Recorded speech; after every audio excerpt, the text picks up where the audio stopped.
खुलुमबाय लोगोफोर आंहा मोनसे बाथ्रा बुंबावनांगौ दङ बा आरो नैबे रुजुग्रा सारनिसिम मोनसे खोथा सोंबावनांगौ दङ आरो मोनथिनांगौ दङ एक्सएनडिबि वेलफेयार एसोसिएशन हिसाबै आफादखौ आंहा बुंनांगौ जेबो गैया बिथांमोना जा मावदों बिथांमोननि बाथ्रा मा मावनो गोसो मा खालामनो गोसो बिथांमोननि बाथ्रा एक्सएनडिबि वेलफेयार एसोसिएशननि आफादखौ आंहा बुंनांगौ जेबो गैया रुजुग्रा सारनि सायाव आंहा बुंनांगौ दङ माबोरै बुंनांगौ दङ होनना बुङोबा बियो सासे पलिटिकेलनि सासे दैदेनगिरि आरो इउपिपिएल आफादाव पलिटिकेल हान्जायाव बिहा सासे टिसिएलसि चेयारमेन नामामोन बियो गभर्नमेन्टनि मानसिखामोन दिनैहाय आसरित मोनदों आं दिनैहाय बिथांनि जाखिनि बाथ्रा बुंनाय दिल्लीयाव महोत्सवआव थांनायाव बिथाङा दैदेनगिरि सोरबा एडभाइजारखौ लोगो लाहैदों बा बिथांनो गोसोखां बिलाइ बे बाथ्राखौ हैदों थिगैनो दं बेसिमहालागै बिनि उनावहाय माखासे पइन्टनि बाथ्राखौ बुंदों बियो 9.3 ना बेसेबांबा बेफोरबायदि माखासे बाथ्राखौ बुंलांदों बियो बेयावबो थिगैनो दङ फैयै फैयै जाहैबाय मा खोथाया सारि बोसोर बिथाङा गभर्नमेन्टआवनो दङमोन बेजों लोगोसे रन्जन दैमारिनि जाखिनि 20 तारिखआव मोनसे हियारिं दं ना बे हियारिंआ मोजां जानायनि थाखाय गोबां बाथ्रा बुंबोदों बेबो थिगैनो दं आरो जोंनि एक्सएनडिबिनि जाय सेंग्राफोर दिनै सोरनियावबा सुमन लेखा फैबाय थादों सोरनियावबा वारेन लेखा फैदों दाखालिथ' आंनाव सासे सेंग्रा सानजा साइडनिफ्राय कल हरदों जे मा जागोन इदि वारेन लेखा फैदों बेफोरबायदि बाथ्रा बुंदों नाथाय बेफोरखौ रायखांदों थिगैनो दङ गासैबो थिगैनो दङ नाथाय 4 बोसोर टिसिएलसि चेयारमेन जानानै बबेयाव मा खालामनानै थाया बिथाङाथ' गबिन्दनि आगदा आगसि थायो मानो बुंखांना होनो हायाखै बिथाङा रुजुग्राया आं खिन्थु व्यक्ति हिसाबैसो बुंदों दै रुजुग्रा सारखौ बुंनो समायामोन जोंनि बिराद सेनियर बियो दिनै पलिटिकेल बाथ्राफोरखौबो जोंखौ बिराद बुजायोमोन बै समाव जेला केम्पफोराव थायो लोगो मोनलायो बिथाङा बुजायदोंमोन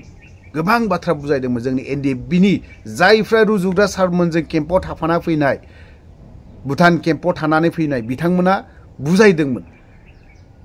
किन्तु दिनैहाय बिथांमोननि जाखिनि बाथ्रा बुंनाय जों बुजायदोंमोन बुजिदोंमोन रोंदोंबो बिथांमोननि बाथ्रा बुंनायावहाय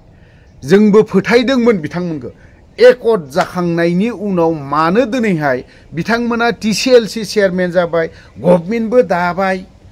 गभर्नमेन्ट दाखांनानै दिनैसो बेखिनि बाथ्राफोरखौ सार रुजुग्राया बुंनो गोरों जादों ना मा एफा बोसोर बबेयाव थायामोन बबे जायगायाव गोदोनानै गोग्लैनानै थायामोन मानो गोसोखांफेराखैमोन रन्जन दैमारिजों लोगोसे जायफ्रा एनाय नांनानै थानाय बिथांमोनखौ उदां खालामनायनि थाखाय मानो गोसोखाङाखैमोन नै मैया दाखालिसो एक्सएनडिबि वेलफेयार एसोसिएशननि सासे आफादगिरि जादों ना नोंनि बे दानायाबो बेयाव 100 टटेलि 2025 खौ लानानैसो नोजोर बोनानैसो बेखिनि खामानिखौ मावदों होननानै आंबो सानो आरो एज ए होल जोंनि बर' रायजो राजाफ्राबो बेखौ साननानै दं 2025 आव रुजुनि बेकग्राउन्डखौ बा रुजुग्रानि मा जादोंमोन गावनि समस्थियाव टिसिएलसि चेयारमेन जानानै थादोंमोन 4 बोसोर एफा बोसोर गोदोनानै दासो बेखिनिखौ सिरि मोनदों एनडिएफबि सेंग्राफोरखौ दासो गोसोखांदों बै समावथ' गोसोखांनो समानो गैयामोन जाया सार बिदिजों जाया जेला बोथोर सफैयो अब्लानि समावसो नांगौ जायो अब्लानियावहाय सेंग्राफोरखौ गारि बायग्रुबलायनाय देबलायनाय गारि देबलायनाय दैखोगोन आरो लांगोन नालेंखर फिथाइनि बिदि लोंहैनोब्ला हारसिं थांनानै जुब लोंनानै फैबा जायाथ' नालेंखर बिदिखौ थालिरखौ थांनानै हारसिं जाना फैबा जाया थालिर गायनो थांनायाव सेंग्राफोरखौ गारि देबलायनाय मावद्लायनाय ना बेफोरबायदि लाना थांबाबो जानाय नङा बै सेंग्राफोरनि गारियाव देबलायनाय गाखोना थांनाय बैखौबो सान आं हारसिं जाना फैबा मा जागोन बेखौ सानबा जानाय नङा हारसिं जाहैबा जानाय नङा बै समा थांबाय जेब्लानि समाव जोङो जयैनो दावहा नांलायदोंमोन खोथा फंसेमोन जों बयनो रुल फरमेशनखौ गिनानै आर्मि फर्मेशनखौ नोंसोरनि फर्मेशन दाना गालांनाय बेफोरखौ जों मानिनानै सोलिबोनानै जों दिनैसिमबो दङमोन खिन्थु दिनैनि दिनाव सोरबा सासे रुजुग्रानि खोथा बुंनायाव मानिनाय बा माबानाय गैलाना बे जुगा गैलाना खिन्थु एसे लाजिनो सोलोंबो आं बुंगोन खुला खुलि बावहाय खिन्थु वेलफेयार एसोसिएशन जानाय बे आफादखौ बुङाखै दै खिन्थु आङो व्यक्ति रुजुग्राखौ दिनै टिसिएलसि चेयारमेन जादलायनानै बियो रन्जन दैमारिखौ खनसेबो नायनो बिनि खोथाखौथ' दोनथ' जर्ज बर'मोननो रिफिखांमोननो एनाय एनांना थानायनो वान फोथाबो खनसेबो जेलाव थांफेराखैदां रुजुग्रा सारा दा खोथाखौ बुंबा गोलाव बाथ्रा बुंगोन रुजुग्रानि माखासे बाथ्रा बुंनाय बेखौ एसे खोनासंनानै लानि बिसिबां गोदै बाथ्रा बुंदों बियो दासो गोदैखौ बुंनो रोंदों बै समाव गोदैखौ रोङामोन गोखाल'मोन गोसोखां बिलाइ जोङो होफैदों आरो बेयाव गोसोखां बिलाइयाव जोङो एक्स एनडिबि हिसाबै थांनाय 2020 मायथाइनि 27 जानुवारियाव जि बिटिआर एकर्ड जालांबाय बे एकर्डनि दफा मथे आर्टिकेल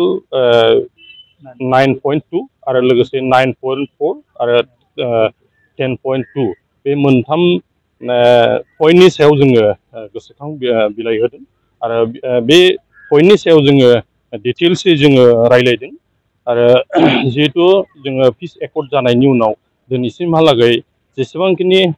एक्स एनडिबि नि सायाव केसफोर नन हाइनेस आरो हाइनेस केसफोर दं बिनि सायाव जोङो ब्रिफिं होनानै जों रायलायदों आरो लोगोसेयै सिगनेटरि जोंनि